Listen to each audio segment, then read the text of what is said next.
Olá, bem-vindo ao canal Arque Atualiza, mais uma aula sobre estruturação de espaços públicos e hoje nós vamos falar sobre a perspectiva da mulher e a cidade. Se inscreva no nosso canal Arque Atualiza no YouTube, ative o sininho para receber as notificações e também siga o nosso perfil no Instagram Arque Atualiza para receber conteúdo sobre arquitetura, urbanismo, planejamento urbano, cidades. Então, o tema de hoje é a questão dos espaços públicos e a mulher, para falar um pouquinho sobre se os espaços públicos estão ou não preparados para o uso da mulher e como nós podemos melhorar a cidade pensando nesse aspecto de gênero. Vamos começar falando um pouquinho sobre a relação da mulher e a cidade. A mulher, até pouco tempo atrás, estava destinada a ter uma vida com menos direitos que os homens e nós estamos até hoje trabalhando nesta equiparação dos direitos, ou seja, da igualdade tanto salarial quanto de oportunidades de emprego e também da igualdade nos espaços públicos, né? Então, a mulher também tem direito à cidade e também deve ser entendido o que significa pensar no direito à cidade para a mulher. Então, aqui nós vemos uma situação bem comum que se apresenta numa cidade, que é a questão do assédio. Então, a mulher ali está recebendo uma cantada, né, que é um assédio bem grave e muito comum nas cidades, mostrando já esta realidade que a mulher enfrenta e que o homem não passa nos espaços públicos de uma cidade. Então, nós temos aqui também o exemplo de um cartaz, temos vários eventos que discutem a questão da mulher na cidade contemporânea, da sua segurança, da questão da mobilidade, de como essa cidade está pensada e como essa mulher pode andar sem medo de sofrer assédio ou de sofrer estupro ou qualquer outro tipo de situação. Outra questão importante que nós temos que pensar, então, quando falamos da cidade, é a questão da mobilidade. O padrão de mobilidade da mulher não é equivalente ao padrão de mobilidade do homem.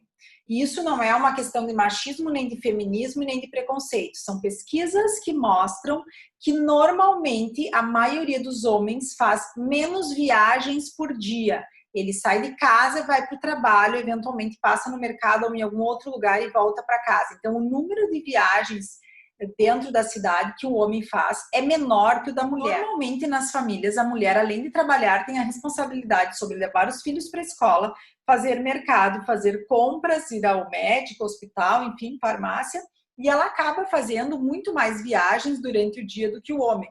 Então, a mulher, ela tem uma mobilidade, uma movimentação diferente no seu dia a dia dentro da cidade. E isso tem que ser entendido também pelos planejadores na hora de pensar os espaços públicos e a cidade.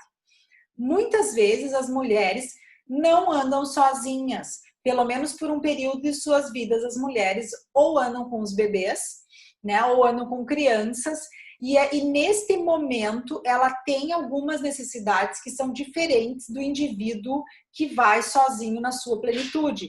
Né? Ela vai carregada, ela vai com sacolas, com mochila, com bebê, precisa talvez de mais espaço, precisa talvez de mais segurança, né? A mulher tem um ponto de fragilidade que eu sempre chamo a atenção, que é a hora em que ela vai colocar os filhos no carro.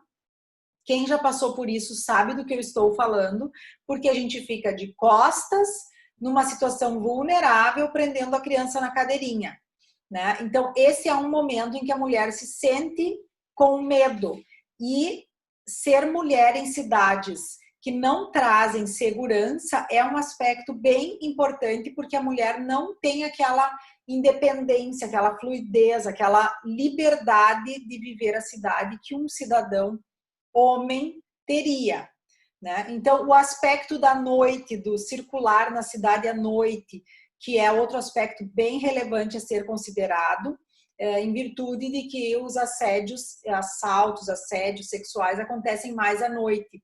Então, pensar na mobilidade, aquela possibilidade do ônibus parar em qualquer lugar à noite para a mulher descer, né? Pensar na iluminação pública, em não ter elementos que escondam os espaços e criem locais vulneráveis. Muitas cidades têm até programas de acompanhamento em casos, né, que, por exemplo, na Coreia, em casos em que as situações de estupro são muito elevadas existem sistemas de acompanhamento e redes de suporte entre mulheres.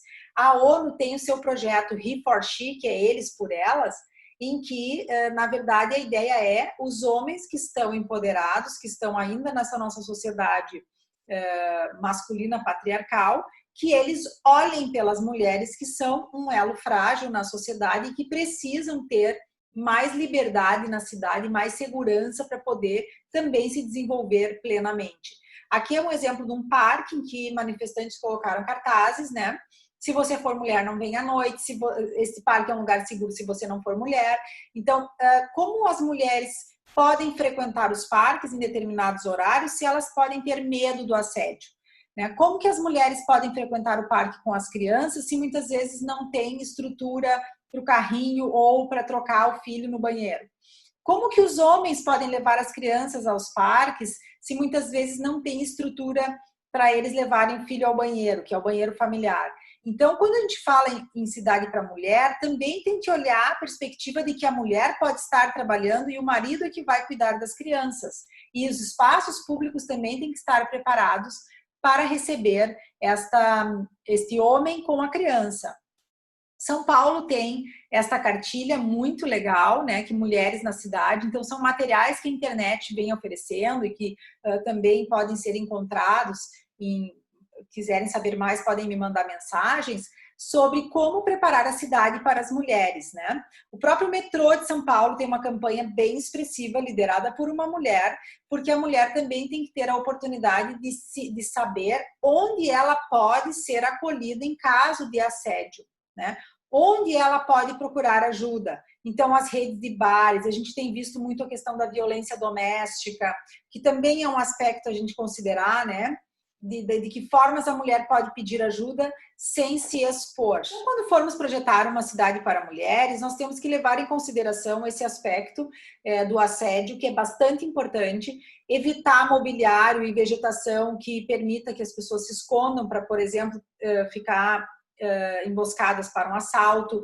A questão da fachada ativa, volto a falar aqui, a gente falou na cidade para criança da fachada ativa, para a mulher também é importante, principalmente se nós tivermos um comércio noturno em que ela possa estar circulando e entrar no local e pedir ajuda em caso for necessário. Pensar também que nos espaços públicos deve ser evitado a objetificação da mulher, ou seja, as bancas de jornais, os outdoors não devem apresentar imagens que objetifiquem a mulher e que coloquem ela nessa posição de vulnerabilidade. Em relação à parte da cidade à noite, é fundamental que bares e restaurantes também estejam preparados para auxiliar a mulher no caso de uma necessidade.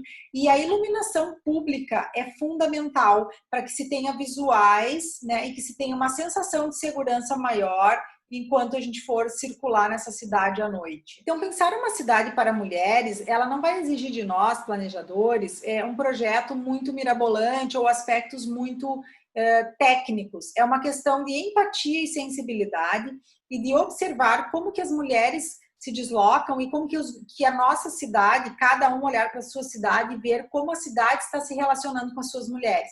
Tem cidades em que as mulheres já têm essa segurança maior, que elas já têm uma autonomia maior, e tem cidades em que as mulheres estão mais vulneráveis e mais suscetíveis.